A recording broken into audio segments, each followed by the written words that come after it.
भागदौड़ ज़िंदगी में एक बहुत ही कॉमन बीमारी है congestive heart failure.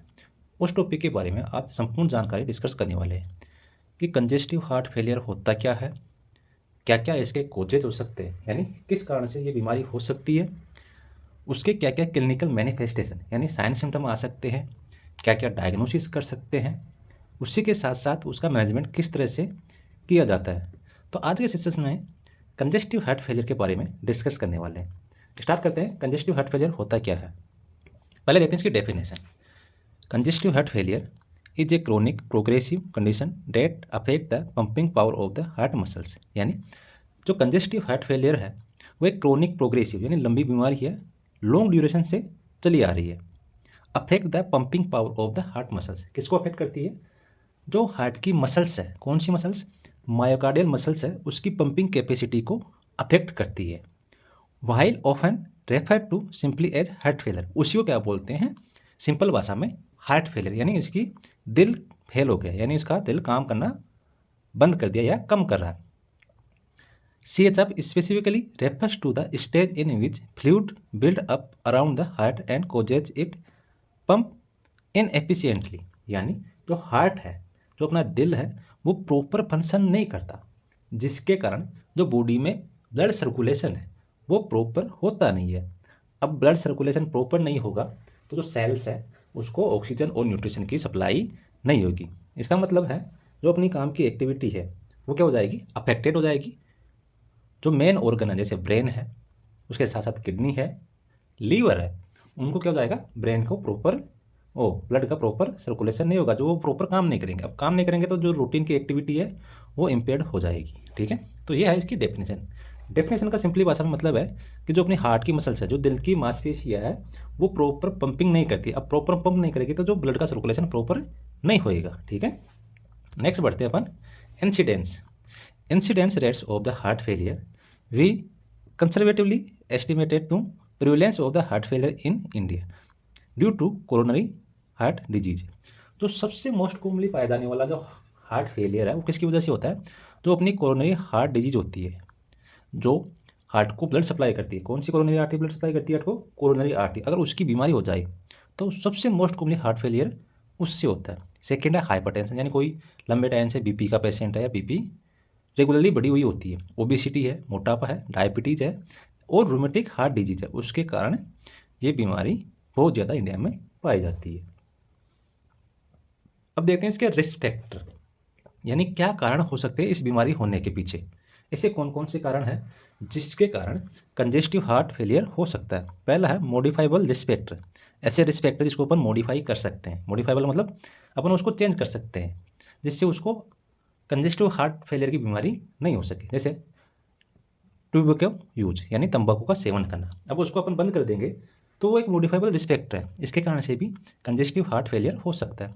High blood cholesterol और ट्राइग्लिसराइड लेवल, यानी अपन जैसे जंक फूड खाते हैं ना, उसमें क्या होता है? हाई ब्लड कोलेस्ट्रॉल और ट्राइग्लिसराइड लेवल बहुत ज़्यादा मात्रा में पाया जाता है। वो क्या करता है? जो ब्लड वेसल्स है उसकी थिकनेस को बढ़ाता है, उसकी हार्डनिंग को बढ़ाता है, जिससे कोरोनरी हार्ट डिजीज हो सकती है और उसके कारण कंजेस्टिव हार्ट फेलियर हो सकता है। नेक्स्ट पॉइंट है lack of exercise. Lack of exercise का मतलब यहाँ पर है कि अपन कुछ फिजिकल एक्टिविटी ना करें, बस जीरो फिजिकल एक्टिविटी हो, कुछ भी एक्सरसाइज ना करें, तो उससे भी कंजेस्टिव हार्ट फेलियर हो सकता है। ओबेसिटी है, ओबेसिटी का मतलब मोटापा, जैसे अपन खाए जा रहे हैं जंक फूड खा रहे हैं, फैट खा रहे हैं, बहुत ज़्यादा खा रहे हैं, तो अपन धीरे धीरे मोटापा की तरफ बढ़ रहे हैं, तो उससे भी कंजेस्टिव हार्ट फेलियर हो सकता है। नेक्स्ट है स्ट्रेस। स्ट्रेस मतलब तनाव। अब तनाव में भी हाइपरटेंशन होएगा, कोलेस्ट्रॉल बढ़ेगा, मेटाबॉलिज्म बढ़ेगा, हार्ट की एक्टिविटी बढ़ेगी, जिससे भी हार्ट फेल हो सकता है। तो ये तो थे मॉडिफाइबल रिस्क फैक्टर, मतलब इसका मतलब ये है कि इन रिस्क फैक्टर को अपन मॉडिफाई कर सकते हैं। नेक्स्ट है नॉन मॉडिफाइबल रिस्क फैक्टर, और ऐसे रिस्क फैक्टर जिसको अपन मॉडिफाई चेंज नहीं कर सकते। ठीक है, इसको अपन कभी भी चेंज नहीं कर सकते। जैसे है family history of heart disease. अगर किसी फैमिली को हार्ट डिजीज़ की बीमारी है, जैसे अपन माता पिता को है, दादा दादी को है, तो उसको अपन चेंज थोड़ी कर सकते हैं, इसको बीमारी नहीं है, तो वो एक नॉन मॉडिफाइबल रिस्क फैक्टर है। ओल्डर एज, ओल्डर एज का मतलब अबाउ द 60 ईयर्स, जो 60 साल से ऊपर पर्सन है उनको ये चांस हार्ट बीमारी के बहुत ज़्यादा होते हैं, तो उसको अपन चेंज तो नहीं कर सकते। जैसे एक 80 साल का पर्सन है, उसको 20 साल का थोड़ी बनाएंगे। ठीक है, डायबिटिक है, डायबिटिक पेशेंट को मॉडिफाई नहीं कर सकते, उसको नॉन डायबिटिक नहीं बना सकते। ठीक है, हाई ब्लड प्रेशर, हाँ, इसको थोड़ा अपन कंट्रोल कर सकते हैं, लेकिन उसको ट्रीटमेंट नहीं कर सकते। तो ये नॉन मॉडिफाइबल रिस्क फैक्टर होते हैं जिसको अपन मॉडिफाई नहीं कर सकते, लेकिन इसको अपन कंट्रोल कर सकते हैं। डायबिटीज को कंट्रोल कर सकते हैं और हाई ब्लड प्रेशर को अपन कंट्रोल कर सकते हैं। ठीक है, तो ये तो थे अपने रिस्क फैक्टर जिसके कारण कंजेस्टिव हार्ट बीमारी हो सकती है। अब देखते हैं टाइप, कंजेस्टिव हार्ट फेलियर के टाइप कौन कौन से टाइप होते हैं। पहला है लेफ्ट साइडेड हार्ट फेलियर। ठीक है, हार्ट दो भागों में बटा होता है, लेफ्ट साइडेड और राइट साइडेड। तो पहला टाइप है left sided heart failure, second है right sided heart failure, third है सिस्टोलिक हार्ट फेलियर और लास्ट है diastolic heart failure, also called heart failure with preserved ejection fraction. ठीक है, लेफ्ट साइड हार्ट फेलियर का मतलब है जो अपना लेफ्ट साइड का हार्ट है उसमें क्या आता है, अपनी पूरी बॉडी का ब्लड आता है। ठीक है, अगर वो फेल हो जाए तो वो लंग्स में पंपिंग नहीं करेगा ब्लड से। अब लंग्स में नहीं पहुंचेगा तो वो फिल्टर नहीं होगा, और फिल्टर नहीं होकर किसमें, राइट साइड में नहीं आएगा। तो बॉडी में क्या देखने को मिलेगा, एडिमा देखने को मिलेगा, लैक ऑफ ऑक्सीजन देखने को मिलेगी। राइट साइडेड हार्ट फेलियर में क्या हो जाएगा कि जो लंग्स से आया हुआ ब्लड है उसको पंप नहीं करेगा बॉडी में। ठीक है, तो लंग्स में क्या हो जाएगा, ब्लड इकट्ठा हो जाएगा, खून इकट्ठा हो जाएगा, तो लंग कंजेशन हो जाएगा। ठीक है भाई, जो हार्ट की मसल्स है उसमें जो पंपिंग कैपेसिटी है, जो कॉन्ट्रेक्टिविटी है हार्ट मसल्स की, वो क्या हो जाएगी, इम्पेयर्ड हो जाएगी, जिसकी वजह से ब्लड पंपिंग नहीं करेगा और बॉडी में सर्कुलेट नहीं होएगा। नेक्स्ट है systolic heart failure. Systolic heart failure मतलब अगर हार्ट कंजेशन हो गया, मतलब कॉन्टेक्ट हो गया, तो वो वापस डायलेट नहीं होगा, तो वो भी एक heart failure. Diastolic heart failure मतलब उसकी इजेक्शन फ्रैक्शन क्या हो गई, डिस्टर्बेंस हो गई, उसको क्या बोलते हैं हम, डायस्टोलिक हार्ट फेलियर। तो ये चार टाइप के हार्ट फेलियर है, left sided, right sided, systolic और diastolic.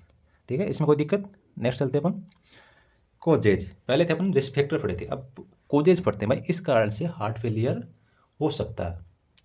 Heart failure often develops after other condition have a damage of the Weeknd the heart.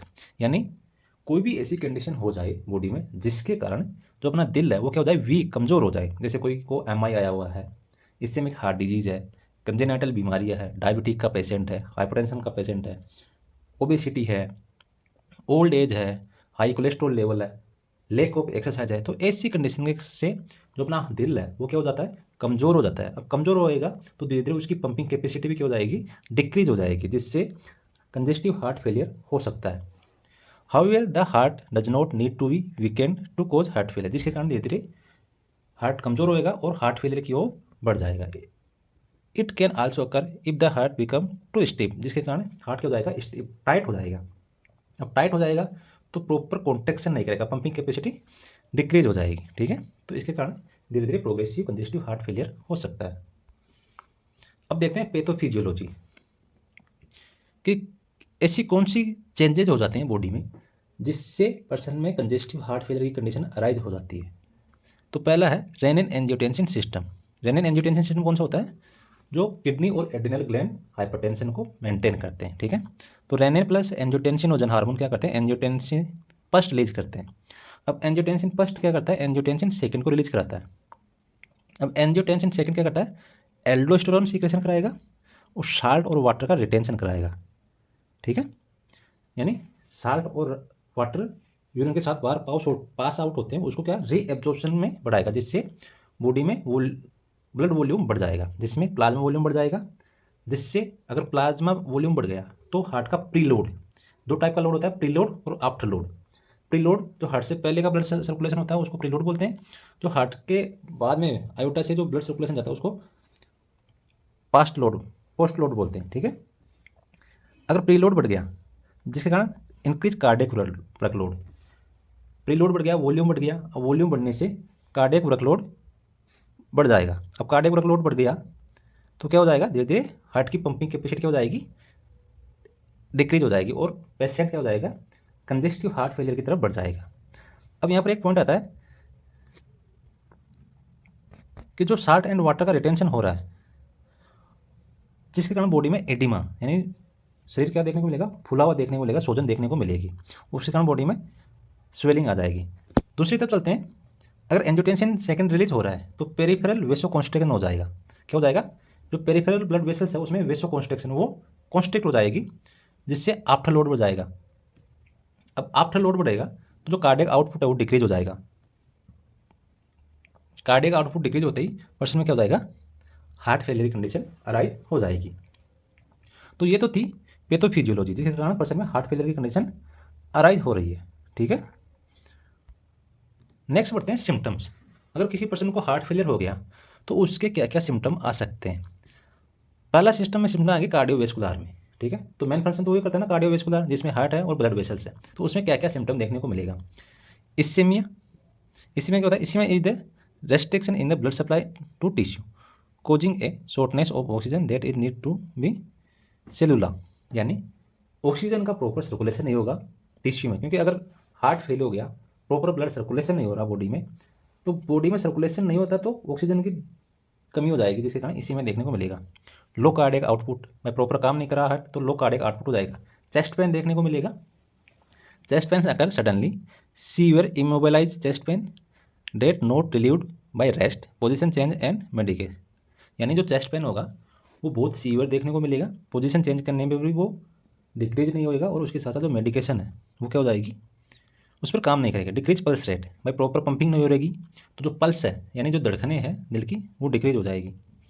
Next है बीपी में be elevated because of the sympathetic stimulation of the decrease BP because of the decrease contractility developed in cardiogenic shock, यानी BP में भी elevated, BP क्या हो जाएगी, बढ़ी हुई देखने को मिलेगी, क्योंकि जो सिंपैथेटिक सिस्टम है वो क्या हो जाएगा, एक्टिवेटेड हो जाएगा। क्यों हो जाएगा, क्योंकि जो स्टिमुलेशन है कि बॉडी में बीपी डिक्रीज हो गई तो सिंपैथेटिक नर्वस सिस्टम क्या हो जाएगा, स्टिमुलेट हो जाएगा, जिसके कारण बॉडी में वेसो कॉन्स्ट्रिक्शन होएगा और बीपी इंक्रीज देखने को मिलेगी। नेक्स्ट सिम्टम है मायोकार्डियल इन्फाक्शन। मायोकार्डियल इन्फाक्शन का मतलब है when the blood flow decrease और stop the a part of the heart causing damage to the heart muscles, यानी अगर हार्ट की पंपिंग कैपेसिटी डिक्रीज हो गई तो कोरोनरी आर्टरी में ब्लड सप्लाई भी डिक्रीज हो जाएगी। कोरोनरी आर्टरी क्या करती है कि जो ब्लड सप्लाई है वो हार्ट को ही पहुंचाती है।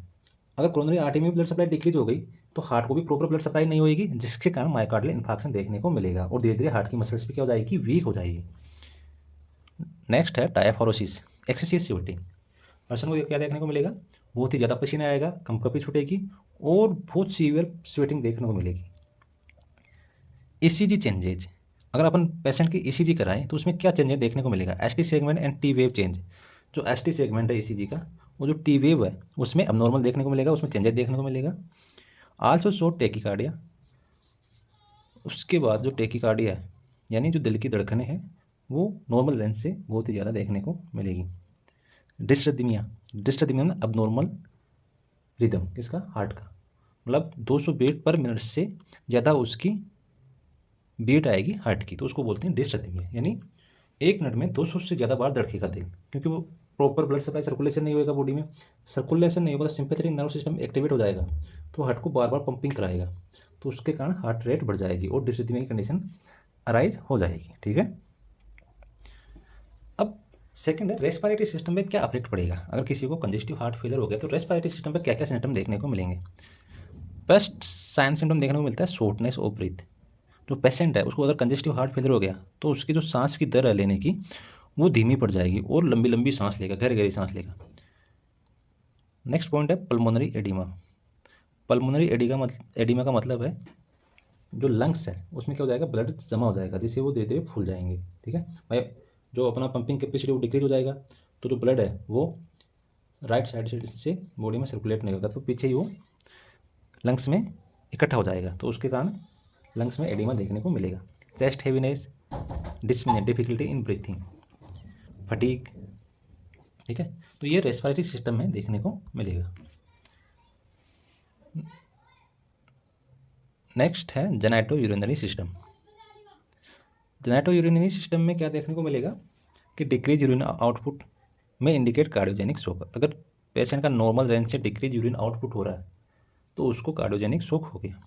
गैस्ट्रो इंटेस्टाइनल में नोजिया एंड वोमिटिंग देखने को मिलेगा और स्किन क्या हो जाएगी, cool, clammy, diaphoretic and pale appearance. Pale यानी उसकी ऑक्सीजन की कमी हो गई, कूल यानी प्रॉपर ब्लड सर्कुलेशन नहीं हो रहा, उसके कारण स्किन क्या हो जाएगी, ठंडी पड़ जाएगी।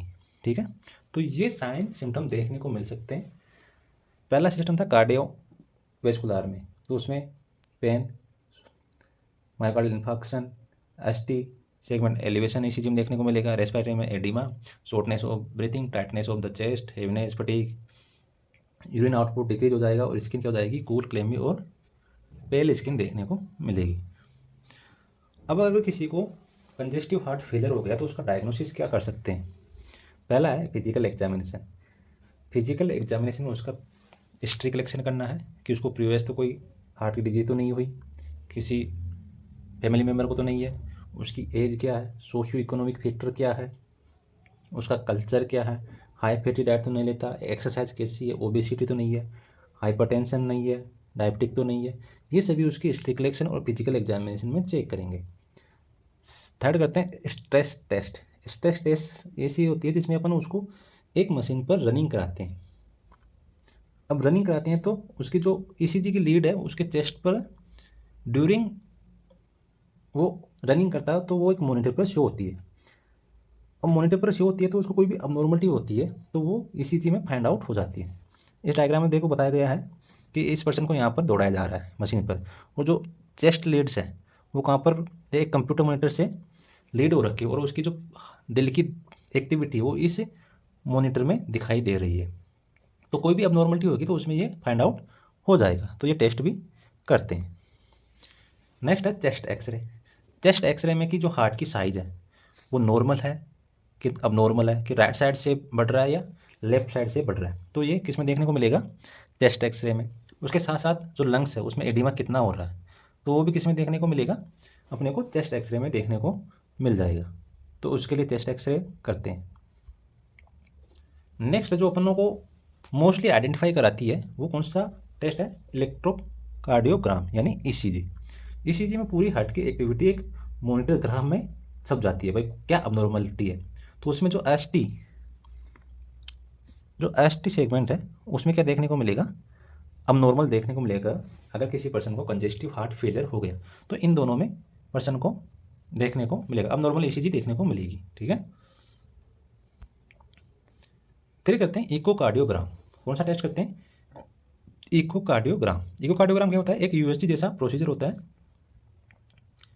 यूएसजी जैसा प्रोसीजर होता है, उसमें एक सेंसिटिव होता है, ट्रांसड्यूसर होता है, हार्ट की जो मसल्स है उसकी कैपेसिटी के बारे में, वो कितना पंपिंग कर रहा है, उन सभी के बारे में ये रिकॉर्ड करता है। ठीक है, तो उसके लिए इकोकार्डियोग्राम करते हैं, मसल्स सही है नहीं है, उनके वाल तो प्रॉपर काम कर रहे हैं, कितना इजेक्शन फ्रैक्शन रेट है, कितना पंपिंग ब्लड हो रहा है, उसकी मात्रा, क्वांटिटी, ये सभी आइडेंटिफाई करता है।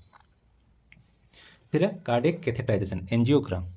एंजियोग्राम क्यों करते हैं, अगर कोई भी कोरोनरी आर्टरी में कोई भी अबनॉर्मल कंडीशन हो गई, यानी इस्केमिक हार्ट डिजीज हो गई या मायोकार्डियल इन्फार्क्शन हो गया या कोरोनरी आर्टरी में ब्लॉक हो गया, तो उसको पता लगाने के लिए कार्डियक कैथेटराइजेशन करते हैं, एंजियोग्राम करते हैं। Troponin test. ट्रोपोनिन टेस्ट का मतलब है कि जो भी हार्ट है उसमें जो मसल्स है वो कितनी काम कर रही है, उसका ड्यूरेशन कितना हो गया कंजेस्टिव हार्ट फेलियर का, उसका बताने के लिए ट्रोपोनिन टेस्ट करते हैं। उसमें जो हार्ट की मसल्स है वो कितनी वीक हो गई, कितनी कमज़ोर हो गई, कौन सा एंजाइम उनसे रिलीज हो रहा है, उसका आइडेंटिफाई करने के लिए ट्रोपोनिन टेस्ट करते हैं। ट्रोपोनिन नाम से भी पता चलेगा, जो ट्रोपोनिन एंजाइम है वो अगर हार्ट की मसल्स कमज़ोर हो गई तो ट्रोपोनिन रिलीज हो जाएगा, वो रिलीज होकर वो कहाँ जाएगा, ब्लड में जाएगा, और ब्लड में जाने से ये आइडेंटिफाई हो जाएगा और पॉजिटिव केस दिखाएगा। अब किसी को कंजेस्टिव हार्ट फेलियर हो गया तो उसके कॉम्प्लिकेशन क्या क्या हो सकते हैं। पहला है हार्ट अटैक आ सकता है, पूरा हार्ट फेलियर हो सकता है, अब नॉर्मल हार्ट रिदम हो सकती है, अरिदमिया हो सकता है। ठीक है, ये तो हो गए कॉम्प्लिकेशन। अब उसको प्रिवेंशन कैसे किया जा सकता है, उसका बचाव कैसे करें कि पर्सन को हार्ट फेलियर नहीं हो, और कंजेस्टिव हार्ट फेलियर से उसका बचाव कैसे करें। तो पहला है क्वाइट स्मोकिंग, यानी जो भी पर्सन अगर स्मोक कर रहा है, तंबाकू चबा रहा है, उसको रोकेंगे, भाई आप तंबाकू नहीं खाए, स्मोकिंग ना करें। कंट्रोल कंडीशन सच है high blood pressure, high cholesterol and diabetes. अगर किसी पर्सन को हाइपरटेंशन है तो उसको कंट्रोल करेंगे, उसी के साथ साथ हाई कोलेस्ट्रॉल है तो उसकी एक्सरसाइज को बढ़ाएंगे, और डायबिटिक है तो उसको इंसुलिन थेरेपी स्टार्ट करते हैं। स्टे फिजिकली एक्टिव, उसको बोलेंगे कि आप थोड़े फिजिकली एक्टिव हो। ईट ए लो फैट, उसको लो फैट डाइट, लो साल्ट डाइट और ज़्यादा फ्रूट और वेजिटेबल उसको देंगे। मेंटेन ए हेल्थी वेट, उसका जो बढ़ा हुआ वेट है उसको मेंटेन करेंगे। Reduce and manage stress. अगर कोई पर्सन स्ट्रेस ज़्यादा ले रहा है तो उसको मैनेज करेंगे और उसको रिड्यूस करना है, जिससे उसको हार्ट फेलियर की कंडीशन ना हो और कंजेस्टिव हार्ट फेलियर की जो प्रॉब्लम है उसको इम्प्रूवमेंट हो सके। अब देखते हैं उसका मैनेजमेंट। भाई अगर किसी को कंजेस्टिव हार्ट फेलियर हो गया तो उसका मैनेजमेंट भी तो करना है। तो मैनेजमेंट में पहला है मेडिकल मैनेजमेंट। मेडिकल मैनेजमेंट में अपन उसको ड्रग्स देते हैं। तो ड्रग्स में कौन कौन से ड्रग्स देते हैं? Various drugs can be use to treat coronary artery disease include vasodilator. Vasodilator यानी जो ब्लड वेसल्स है उसको डायलेट कर देना, जिससे प्रॉपर ब्लड वेसल्स का सर्कुलेशन हो जाए। The drugs act as a blood vessels dilator. Example इसका नाइट्रेट्स। जो भी नाइट्रेट्स ड्रग्स होती है वो क्या होती है? वेसोडाइलेटर होती है और ब्लड वेसल्स को वो खोलती है, उसको डायलेटेशन को बढ़ा देती है। नेक्स्ट है बीटा ब्लॉकर। बीटा ब्लॉकर क्या करती है? Decrease work load in heart. जो हार्ट का वर्क लोड है उसको डिक्रीज करती है। जैसे प्री लोड हो गया उसको क्या करती है? धीरे धीरे डिक्रीज करती है। उसका एग्जाम्पल है प्रोप्रेनोलोल। 20 से 40 mg उसको देते हैं, CUT के हिसाब से उसको पेशेंट को उसको देते हैं। नेक्स्ट है कैल्शियम चैनल ब्लॉकर। जो कैल्शियम चैनल ब्लॉकर ड्रग्स है वो कोरोनरी आर्टरी की ब्लड फ्लो को बढ़ा देती है। अब कोरोनरी आर्टरी में ब्लड फ्लो बढ़ जाएगा जिससे हार्ट की एक्टिविटी भी बढ़ जाएगी और प्रॉपर फंक्शन करने लग जाएगा और पंपिंग कैपेसिटी भी उसकी इंप्रूवमेंट देखने को मिलेगा। एग्जाम्पल इसके नेफेटिफिन और वेरेम्पेल। तो ये तो थी ड्रग्स कौन कौन सी? वेसोडाइलेटर है, बीटा ब्लॉकर है, कैल्शियम चैनल ब्लॉकर है। नेक्स्ट ड्रग्स देते हैं एंटी कोएगुलेंट ड्रग्स। यानी कोई भी खून का थक्का जमा हुआ है, कोरोनरी आर्टरी में जमा हुआ है, लंग्स में जमा हुआ है, उसको प्रिवेंट करने के लिए एंटी कोएगुलेंट थेरेपी देते हैं। उसमें एग्जाम्पल है हिपेरिन। Opioid analgesic. अगर पर्सन को पेन हो रहा है तो एनाल्जेसिक देते हैं, मॉर्फिन सल्फेट। नेक्स्ट देते हैं थ्रोम्बोलाइटिक ड्रग्स। थ्रोम्बोलाइटिक ड्रग्स का मतलब अगर एरिथमिया डिसरिथमिया हो गया तो ब्लड का क्लॉट बनने का आशंका होती है। यानी जो खून है उसका अगर थक्का ना बन जाए उसको प्रिवेंट करने के लिए स्टेप्टोकाइनेज और यूरोकाइनेज की ड्रग्स उसको देते हैं, जिससे फर्दर प्रिवेंशन कर सके, खून का थक्का नहीं बने। नेक्स्ट है एंटी हाइपरटेंसिव मेडिसिन। वो तो थी एक मैनेजमेंट के लिए। अब अगर पेशेंट्स को हाइपरटेंसिव है, उसको रेगुलर बीपी हाई बढ़ी हुई है, उसको मैनेज किस तरह से किया जाना है? उसके लिए methyldopa. This medicine is use to alone और with other medication to treat high blood pressure. जो मिथाइल डोपा ड्रग्स है वो हाइपरटेंशन को मेंटेन करती है, स्ट्रोक को प्रिवेंट करती है, हार्ट अटैक की कंडीशन को डिक्रीज करती है और जो भी किडनी की प्रॉब्लम है उनको भी क्या करती है? डिक्रीज करती है। नेक्स्ट है सोडियम नाइट्रोप्रोसाइड। ये भी क्या करती है? ब्लड प्रेशर को डिक्रीज करती है। नेक्स्ट ड्रग्स है amlodipine. Amlodipine most commonly use drugs होती है हाइपरटेंसिव पेशेंट्स को। ये क्या करती है कि जो ब्लड प्रेशर है उसको धीरे धीरे डिक्रीज करती है और जो किडनी की प्रॉब्लम है उसको भी प्रिवेंट करती है। तो ये हाइपरटेंसिव मेडिसिन है, मिथाइल डोपा, सोडियम नाइट्रोप्रोसाइड और एम्लोडिपिन। अब देखते हैं अगर मेडिकल मैनेजमेंट में ट्रीटमेंट हो जाए तो ठीक है। अगर मेडिकल मैनेजमेंट से ट्रीटमेंट नहीं होता है, अगर किसी को माइकार्डियल इन्फेक्शन हो रखा है, कोरोनरी आर्टरी में थक्का जम गया, तो उसका होता है सर्जिकल मैनेजमेंट, यानी उसको सर्जरी ऑपरेट करनी पड़ती है। तो उसके लिए एंजियोप्लास्टी करते हैं। एंजियोप्लास्टी एक प्रोसीजर होता है जिसमें अपन एक स्टेंट यानी छल्ला डालते हैं किसमें? कोरोनरी आर्टरी में। कोरोनरी आर्टरी में स्टेंट डालते हैं, जो थक्का बना हुआ है, जो रुकावट बनी हुई है, उसको निकाल के वहाँ पर उसको प्लेसमेंट कर देते हैं। अब ये प्लेसमेंट हो गया तो जो ब्लड का फ्लो है यहाँ पर, मान लो ये हार्ट है और यहाँ पर उसकी ब्लड सप्लाई हो रही है, तो यहाँ पर अगर क्लॉट बन गया, ये देखो ये क्लॉट बन गया यहाँ पर, अगर यहाँ पर ये क्लॉट बन गया तो ये छल्ला डाल के या स्प्रिंग डाल के उसको रिमूव कर देते हैं और उसको यहाँ पर प्लेसमेंट कर देते हैं, जिससे जो ब्लड फ्लो है वो क्या हो जाएगा? प्रॉपर हार्ट की मसल्स को ब्लड सप्लाई पहुँचाएगा, जिससे फर्दर कोई भी कॉम्प्लिकेशन ना हो। तो उसके लिए एंजियोप्लास्टी करते हैं। नेक्स्ट है कोरोनरी आर्टरी बाईपास सर्जरी। यानी अगर कोरोनरी आर्टरी में कोई भी क्लॉट हो गया और एंजियोग्राफी से उसका मैनेजमेंट नहीं हुआ, मान लो ये यहाँ से रुकआउट हो गई, पूरी ब्लॉक हो गई, तो यहाँ से जो सिपेलिक वेन है उसको काट के यहाँ से डायरेक्ट उसको बाईपास सर्जरी कर देते हैं। बाईपास का मतलब सीधा रास्ता निकाल देते हैं। ये देखो यहाँ से सीधा रास्ता निकाल दिया, जिससे जो ब्लड है वो यहाँ से डायरेक्ट इन पर सप्लाई हो जाएगा और जो फर्दर जो कॉम्प्लिकेशन है हार्ट फेलियर की वो क्या हो जाएगी? प्रिवेंट हो जाएगी। तो उसके लिए बाईपास सर्जरी करते हैं। नेक्स्ट है नर्सिंग डायग्नोसिस। नर्सिंग डायग्नोसिस यानी अपना जो नर्सिंग रोल है वो क्या क्या करना है कंजेस्टिव हार्ट फेलियर के पेशेंट में। Impaired gas exchange related to decrease blood flow as evidence by breathlessness. जो गैस एक्सचेंज है वो डिक्रीज हो गया, किस कारण? ब्लड फ्लो भी डिक्रीज होने के कारण, जिसके कारण ब्रीथलेसनेस हो रही है। नेक्स्ट है diagnosis acute pain related to disease condition as evidence by patient's verbalization. उसको एक्यूट पेन हो रखा है बीमारी के कारण, जो पेशेंट वर्बलाइज बता रहा है, खुद बता रहा है। नेक्स्ट है impaired physical mobility related to weakness as evidence by patients is unable to perform daily activity. जो उसका फिजिकल मोबिलिटी है वो क्या हो गया? इम्पेयर्ड हो गया, किसके कारण? जो डेली एक्टिविटी के परफॉर्म कर रहा है वो क्या हो गया? इम्पेयरमेंट हो गया, उसके कारण भी उसकी फिजिकल मोबिलिटी क्या हो गई? इम्पेयर्ड हो गई। Imbalance nutritional less than body requirement related to less intake of food as evidence by weight loss. Patient को वेट लॉस हो रहा है, किस कारण से हो रहा है? क्योंकि पहली बात तो वो खाना बहुत कम खा रहा है, जिसके कारण उसका न्यूट्रिशन इम्बेलेंस हो गया। Disturb sleep pattern related to hospitalisation. उसका जो स्लीप पैटर्न है वो क्या हो गया? डिस्टर्ब हो गया, किसके कारण? पेशेंट क्या है? हॉस्पिटल में भर्ती है। जैसे अपन कहीं पर जाते हैं तो अपने जो रात की नींद है वो प्रॉपर नहीं आती है, तो पेशेंट तो क्या है? हॉस्पिटल में भर्ती है। अगर हॉस्पिटल में भर्ती है तो उसका जो रूटीन है वो क्या हो जाएगा? बिगड़ जाएगा और उसको प्रॉपर नींद नहीं आएगी।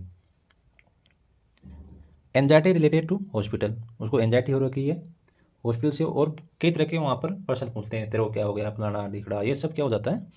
उसको पर्सन पूछ पूछ के उसकी एंजाइटी बढ़ जाती है, जिससे उसको घबराहट महसूस होती है। नेक्स्ट है knowledge deficit related to disease process. उसको जो कंजेस्टिव हार्ट फेलियर की बीमारी है उसके बारे में कुछ भी नॉलेज नहीं है, जो पर्सन बार बार हमसे पूछता है। ठीक है, तो ये तो थे इसके नर्सिंग डायग्नोसिस। तो यहाँ पर अपना टॉपिक कंप्लीट होता है। आई होप ये टॉपिक आपको अच्छी तरह से समझ में आया होगा। मिलते हैं